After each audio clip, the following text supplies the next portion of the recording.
కృప దేవునితో మాట్లాడుతుంది, అయ్యా నువ్వు ఈ లోకానికి ప్రజలందరినీ సృష్టించావు కదా, నువ్వు అలాగా మరి ధర్మశాస్త్రాన్ని పంపించావు, ఏ ఒక్కడు కూడా నీతిగా లేడు కాబట్టి అందరూ కూడా చనిపోతారు కదా, మరి నువ్వే సృష్టించుకున్నా నీవు అందరూ కూడా చనిపోతే ఎలాగయ్యా అన్నప్పుడు కృపను కూడా ఈ లోకానికి పంపించాడు ఆయన.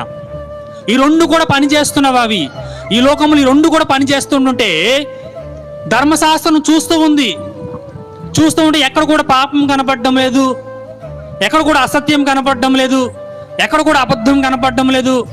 ఇవన్నీ కూడా చూస్తుంటే ఏంటా అని పరిశీలన చేస్తుంటే ఒకటి గమనించింది ధర్మశాస్త్రం, ఏంటంటే సిలువలో ఏలాడుతున్న కృపను గమనించింది.